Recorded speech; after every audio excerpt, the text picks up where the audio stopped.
Hi, നമസ്കാരം. ഇന്ന് നിങ്ങളോട് പറയാൻ പോകുന്നത്, നിങ്ങൾ ചില ആൾക്കാർ കണ്ടിട്ടുണ്ടാവും സ്റ്റാർ എന്ന് പറഞ്ഞിട്ടുള്ള ഒരു മൂവി പ്രൈമിൽ വന്നിട്ടുള്ളത്. കുറച്ചായി വന്നിട്ടുള്ളത്. ആക്ച്വലി ഇത് ഞാൻ കാണാൻ കാരണമായത് തന്നെ എന്താന്ന് വെച്ച് കഴിഞ്ഞാൽ, കുറച്ച് പേര് വന്നിട്ട് പറഞ്ഞു അത് കണ്ടോ, ഇവരുടെ ആൾക്കാരുമായിട്ട് സംസാരിച്ചോ. പിന്നെ ചോദിച്ചു, എന്ത് ഇവര് ആരെന്നോട് സംസാരിച്ചോ എന്ന്. ആ സിനിമയുടെ കഥ നോക്കി നോക്കൂ. അതില് അവസാന ഭാഗത്ത് നമ്മുടെ ഹോട്ട് ഫ്ലാഷിന്റെ ഒക്കെ മാതിരിയെ കൊണ്ടുവന്നിരിക്കുന്നത്. പക്ഷേ ഹോട്ട് ഫ്ലാഷിന്റെ മാതിരിയോ, നമ്മളുടെ മലയാള സിനിമയിലും മെനോപോസിനെ ആ ഒരു ടോപ്പിക്കിനെ കൊണ്ടുവന്നിട്ടുള്ളൊരു സിനിമ വന്നു എന്നൊക്കെ പറഞ്ഞു കഴിഞ്ഞപ്പോൾ സീരിയസ്ലി ഭയങ്കര ആഗ്രഹത്തോടു കൂടി. കാരണം ഹിന്ദിയിലും അവിടെ ഇവിടെയൊക്കെ ഇത് ചെയ്തു വരുമ്പോഴും മലയാളത്തിൽ ഇങ്ങനെ ഒന്നും ചെയ്തിട്ടുണ്ടായിരുന്നില്ല. അതെനിക്ക് വളരെ സ്ട്രോങ് ആയിട്ട് തന്നെ പറയാൻ പറ്റും. അപ്പോൾ ആദ്യമായിട്ട് നമ്മൾ ഇത് കൊണ്ടുവന്നത് തന്നെ ഈ ഒരു ഹോട്ട് ഫ്ലാഷ് എന്ന് പറഞ്ഞ മെനോപോസിൽ ഈ ഹോട്ട് ഫ്ലാഷസ് എന്ന് പറഞ്ഞിട്ടുള്ള ഈ ഒരു സിംറ്റംസിനെ കൊണ്ടുവരികയാണ് നമ്മൾ ചെയ്തിട്ടുണ്ടായിരുന്നത്. അപ്പൊ ഈ സിനിമ കാണണം എന്ന് വിചാരിച്ചിട്ടാട്ടോ കണ്ടത്. ഈ സിനിമ കാണാൻ വേണ്ടി ഞാൻ കാണാൻ നിന്നു. ശരിക്കും പറഞ്ഞു കഴിഞ്ഞാൽ എനിക്ക് ഈ ഒരു തീം കൊണ്ടുവരാൻ വേണ്ടി അവർ ആഗ്രഹിച്ചു. അതിൻ്റെ ഫസ്റ്റ് അവർ എഴുതിയിരിക്കുന്നതിൽ മെനോപോസിന് റിലേറ്റഡ് ആയിട്ടൊക്കെ പറഞ്ഞെങ്കിലും എനിക്കറിയാം, നമ്മളും ഒരു ഇത് ചെയ്യുന്ന സമയത്ത് അതിൻ്റെ ആ ഒരു എഫേർട്ടും കാര്യങ്ങളും എല്ലാം അവിടെ അറിയാം. അപ്പോൾ ഒരു പഴയ തറവാടും വളരെ സുന്ദരിയായ നായികയും ജോജു നായകനും മക്കളും സുന്ദരന്മാരും സുന്ദരികളൊക്കെ ആയിട്ടുള്ള കുടുംബവും നല്ല ഒരു ജോലി, അങ്ങനെ എല്ലാ തരത്തിലും ഭംഗിയായിട്ടുള്ള ഒരു ഫാമിലി, പ്രണയ വിവാഹമാണെന്ന് പറയുന്നു. അതിൻ്റെ ഇടയിൽ ഇവർക്ക് ഉണ്ടാവുന്ന കുറച്ച്, ഇവരെ വീട്ടിലെല്ലാവരും കൂടിയിട്ട് ടി വി കാണാനൊക്കെ അവർ ഒന്നിരിക്കുമ്പോൾ സമയത്ത് ഈ ലേഡി ഒന്നും ശ്രദ്ധിക്കുന്നില്ല. അവർ ഭയങ്കര മാറിയിട്ട് ഇരിക്കുന്നു. ഇവരുടെ ഹെയർ കട്ട് ചെയ്യണു. ഞാൻ എടുത്തു പറയാം ചില പോയിന്റ്സുകളൊക്കെ. ഇവരിങ്ങനെ വിഷാദമായിട്ട് ഒരു സ്ഥലത്തേക്ക് എന്നെ നോക്കിയിരിക്കുന്നു. ഇങ്ങനെ കുറേ കാര്യങ്ങളൊക്കെ കാണിക്കുന്നു. പിന്നെ ഒരു പഴയ തറവാട് കാണിക്കുന്നു. തറവാടും അതിൻ്റെ കുറേ കാഴ്ചപ്പാടുകളും കാഴ്ചകളും ഭയങ്കര ഒരു ഹെവി. സത്യം പറഞ്ഞു കഴിഞ്ഞാൽ എനിക്ക് പഴയ നമ്മുടെ ഭരതൻ ടച്ചുള്ള കുറേ സോങ്സ് ഒക്കെ അങ്ങോട്ട് ഓർമ്മ വന്ന മാതിരി കുറേ പാട്ടുകളും കാര്യങ്ങളും, അതൊക്കെ ഒരു രസം. മൊത്തം കാണുമ്പോൾ ഒരു രസമായിരുന്നു. കണ്ണുകൾക്ക് ഭയങ്കര രസമായിരുന്നു കേട്ടോ. ഭയങ്കര ചെറിയ കുഞ്ഞു കുഞ്ഞു ജീവികളെയൊക്കെ ഭയങ്കര രസകരമായിട്ടൊക്കെ കൊടുന്നിരുന്നു. നല്ലത് നമ്മൾ പറയേണ്ട കാര്യങ്ങൾ. ഇതെല്ലാം കണ്ട് കണ്ട് ഒരു ഭൂതപ്രേത പിശാചുകളൊക്കെ ഉള്ള ഒരു സ്ഥലമാണോ എന്നൊക്കെ നമ്മളിങ്ങനെ ആലോചിച്ച് ഇങ്ങനെ ഇരിക്കുന്ന ഒരു സമയത്ത് പെട്ടെന്നാണ് ഹോസ്പിറ്റലിലേക്ക് എത്തുമ്പോൾ പൃഥ്വിരാജ് വരുന്നതും അവിടെ അങ്ങനെയാണ് ഈ പറഞ്ഞ മെനോപോസിൻ്റെ ഒരു ടോപ്പിക്കിലേക്ക് കയറി വരുന്നത്. അവിടെയാണ് ആളുകൾ കണ്ടിട്ടാണ് പറഞ്ഞത്. അപ്പോൾ എന്നെ സംബന്ധിച്ചിട്ട് എനിക്കറിയാം, നിങ്ങൾക്ക് ആ ഒരു സിനിമയുടെ കാര്യങ്ങൾ പോട്ടെ, നമ്മൾ സിനിമയുടെ അതൊന്നും അല്ല വെച്ചിട്ടല്ല പറയുന്നത്. പക്ഷെ എനിക്ക് കിട്ടിയൊരു വലിയ അംഗീകാരമായിരുന്നു കേട്ടോ.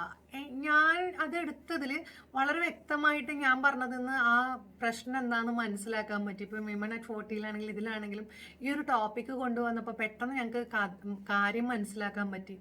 ഇത് ഞങ്ങളൊക്കെ ഒരു എന്തോ ഭൂതപ്രേത പിശാചിൻ്റെ കഥയും അങ്ങനെ എന്തോ ഒരു സൈക്കോളജിക്കൽ ഡിസോർഡർ അങ്ങനത്തെ ഒരു പ്രശ്നമാണ് എന്നൊക്കെ വെച്ചിട്ട്, അപ്പോൾ ഒരു സൈക്കോളജിക്കൽ ലെവലിൽ വരുന്നൊരു ഇതാണെന്നൊക്കെ വിചാരിച്ചിട്ടാണ് ഞങ്ങൾ ഇരിക്കുന്നുണ്ടായിരുന്നത് എന്നൊക്കെ അങ്ങനെ പലരും പറഞ്ഞപ്പോഴും സത്യത്തിൽ ഞാൻ ഒന്നും വിചാരിച്ചിട്ടല്ല കേട്ടോ ഇത് കാണാനിരുന്നത്. ഭയങ്കര ആകാംക്ഷയോട് കൂടിയിട്ട് തന്നെ കണ്ടത്. കാണാത്തവർ കാണുന്നെ വേണം. അതിൻ്റെ കൂടെ ഹോട്ട് ഫ്ലാഷും കാണണം.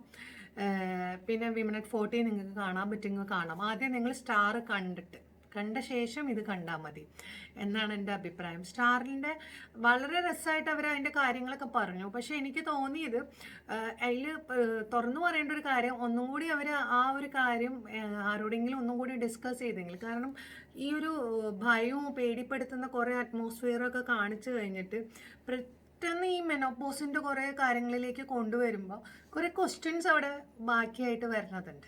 പല കാര്യങ്ങളും ഇത് പല രീതിയിൽ ആൾക്കാരെ എഫക്റ്റ് ചെയ്യുന്ന കാര്യങ്ങളുണ്ട്. അപ്പോൾ ഒരു പെട്ടെന്ന് അവിടെ ഒരു ഈ എന്താ പറയുക ചോദ്യങ്ങൾ വരുന്നൊരു രീതിയിലേക്ക് അത് കൊണ്ടുവന്നു അവസാനത്തേക്ക് വന്നപ്പോഴേ. അതല്ലെങ്കിൽ അതിനെ നല്ല രീതിയിൽ മിക്സ് ചെയ്തിരുന്നെങ്കിൽ എന്ന് തോന്നിപ്പോയിരുന്ന കുറച്ച് സമയമുണ്ട്.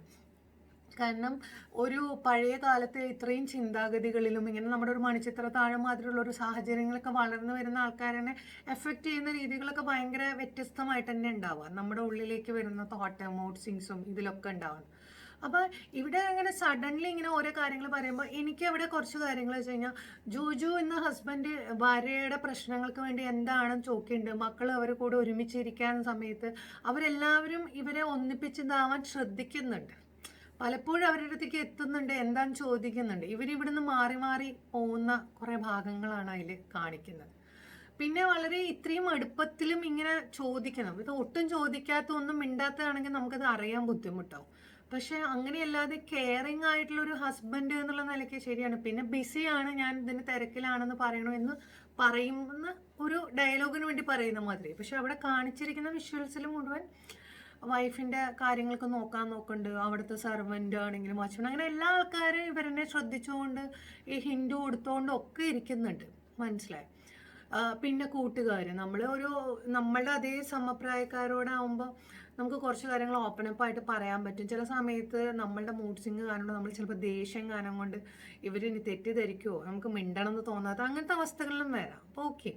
പക്ഷേ ഈ ഒരു മാറ്റങ്ങൾ ഇത്രയും കാര്യങ്ങൾ കൂടെ കടന്നു പോകുന്ന സമയത്ത് ഒരാൾക്ക് തന്നെ സ്വയം തിരിച്ചറിയാണ്ട് വരുന്ന സിറ്റുവേഷനിലേക്ക് വരിക. ഇപ്പം ഇവിടെ ഇനി ഒരു ബ്ലീഡിങ് ആയി, നമ്മൾ എഴുന്നേറ്റു, നമ്മൾ കാറിൽ നിന്ന് എഴുന്നേറ്റ് പോകണു, നമ്മുടെ സീറ്റിൽ മുഴുവൻ നമുക്ക് ബ്ലീഡിങ് ആയി. ഈ ഒരു കാര്യം ആ കാറ് ഓടിക്കുന്ന വ്യക്തി അവരെന്നെയാണ് എങ്കിൽ, ഇല്ലെങ്കിൽ പിറ്റത്തെ ദിവസമാണെങ്കിൽ അവർ വരുമ്പോൾ അവിടെ അത് കാണാൻ പറ്റും. നമുക്ക് കാറിൻ്റെ സീറ്റിൽ ആ ബ്ലഡും കാര്യങ്ങളും അവിടെ ഉണ്ട്, ഇങ്ങനെ ഉണ്ടായി. അല്ലെങ്കിൽ നമ്മൾ സാരി ഊരിയിടുമ്പോൾ, അല്ലെങ്കിൽ നമ്മൾ ബാത്റൂമിലേക്ക് വാഷ്റൂമിലേക്ക് പോകുന്ന സമയത്ത് അത് ഭയങ്കരമായി പോയി എന്നുള്ളതൊക്കെ നമുക്ക് അവിടെ കാണാൻ പറ്റും. അപ്പം നമുക്ക് സ്വയം അവിടെ ഒരു തിരിച്ചറിവ് അവിടെ വരുന്നുണ്ട്. അപ്പം ഇത്തരത്തിലുള്ള ചില കാര്യങ്ങളിലേക്ക് എന്തുകൊണ്ടാണ് അത് ശ്രദ്ധിക്കാതിരുന്നതെന്ന് എനിക്കറിയില്ല. അപ്പം എനിക്ക് തോന്നുന്നു ആ കണക്ഷൻസിൽ വന്ന ഒരു കാര്യങ്ങൾ ഞാൻ ഓപ്പണായിട്ട് പറഞ്ഞു എന്ന് മാത്രം. കാരണം എന്താ വെച്ചാൽ ഈ ഒരു ടോപ്പിക് എന്ന് പറഞ്ഞു കഴിഞ്ഞാൽ നമ്മൾ പറയില്ലേ, നമ്മളുടെ ഉള്ളിൽ ഭയങ്കര ആഗ്രഹമുള്ളൊരു ടോപ്പിക്കാണ്. വേറെ ഒന്നുമല്ല, നമ്മുടെ ആളുകളുടെ ഇടയിലേക്ക് ഇത് അവയർനെസ് ഭയങ്കര അത്യാവശ്യമായിട്ടുള്ളൊരു കാര്യമാണ്. നല്ലപോലെ അത്യാവശ്യമുള്ളൊരു കാര്യമാണ് ഈ ടോപ്പിക്ക്, എത്തേണ്ടതാണ്. പലപ്പോഴും ഇതൊരു മന്ത്രവാദവും മറ്റേതാണ്, അവരെ ഭാവം മാറ്റം അത് ഇതെന്ന് പറഞ്ഞ് ഓരോന്നിലേക്ക് പോകുന്ന ഈ കാഴ്ചപ്പാടുകളും പല അസുഖങ്ങളുടെയും കാര്യങ്ങളും ചെറിയൊരു വിഷാദം വരുന്ന സമയത്താണെങ്കിലും പലരും, അതായത് ഇങ്ങനത്തെ കുറേ തെറ്റായ ധാരണകൾ കൂടെ പോകുന്നവരുണ്ട്, എന്തിനും വില കൽപ്പിക്കാത്തവരുണ്ട്. ഇതൊക്കെ ഇപ്പം എന്താ അത്ര കാര്യം, എല്ലാവർക്കും ഉള്ളതല്ലേ എന്ന് പറഞ്ഞിട്ട് ചിന്തിക്കുന്ന ആൾക്കാരുണ്ട്. അപ്പം ഇങ്ങനെയൊക്കെ വരുന്ന സമയത്ത് തുറന്നു പറയാൻ ഒരാളോടും ഇല്ലാത്ത ഒരു സ്ത്രീയുടെ ഒരു അവസ്ഥ, അത് ആരോടും പറഞ്ഞാൽ മനസ്സിലാവില്ല എന്ന് പറയുന്ന ഒരവസ്ഥ, ഇവിടെയൊക്കെയാണ് പ്രശ്നങ്ങൾ ഉണ്ടാവുന്നൊരു കാര്യം. പക്ഷേ ഈ ഒരു ഫിസിക്കലി ഉണ്ടാവുന്ന ചേഞ്ചസും പലതും കാണുന്ന സമയത്താണ് ശ്രദ്ധിക്കുന്നത്. അപ്പോൾ ഇവിടെയും എന്തായാലും അവർ ആ ഒരു ബ്ലീഡിങ്ങിൻ്റെയും കാര്യങ്ങളുടെയും കാണിച്ച സമയത്ത് അതിന് കുറച്ചും കൂടി ഒരു ഇമ്പോർട്ടൻസ് വന്നു. അവിടെ നമുക്ക് കുറച്ചും കൂടി അതിനെ മനസ്സിലാക്കാം. അപ്പോൾ ചില കണക്ഷൻസ്, അപ്പോൾ ഇനിയും എനിക്ക് തോന്നുന്നു ഇത്തരത്തിലുള്ള ടോപ്പിക്സുകൾ ഇനിയും ചെയ്യുക. അങ്ങനെ വരുന്ന സമയത്ത് എന്താണെന്ന് വെച്ച് കഴിഞ്ഞാൽ ഒരുപാട് ആളുകളിലേക്ക് ഈ ഒരു അറിവ് കിട്ടുമ്പോൾ ഏതെങ്കിലും ഒരു കുടുംബത്തിലെങ്കിലും ഒരു വീട്ടിലൊരു ഫാമിലിയെങ്കിലും ഈ ഒരു സിറ്റുവേഷനിൽ കൂടെ കടന്നു പോകുന്നവർക്ക് അതൊരു ഉപകാരമാവുകയാണെങ്കിൽ അതാവട്ടെ എന്നൊരു മൈൻഡ് സെറ്റോട് കൂടിയിട്ട് തന്നെ വേണം അത് ചെയ്യാൻ എന്നുള്ളതാണ്. കാരണം ഇത്തരത്തിലുള്ളൊരു ടോപ്പിക്കുകൾക്ക് അത്രമാത്രം പ്രാധാന്യമുണ്ട്. കാരണം എന്താ വെച്ച് കഴിഞ്ഞാൽ അത് അനുഭവിക്കുന്ന ആൾക്കാർക്ക് ആ സിറ്റുവേഷനിൽ കൂടെ കടന്നു പോകുമ്പോൾ ഉണ്ടാകുന്ന ഒരു പെയിൻ ഉണ്ട്.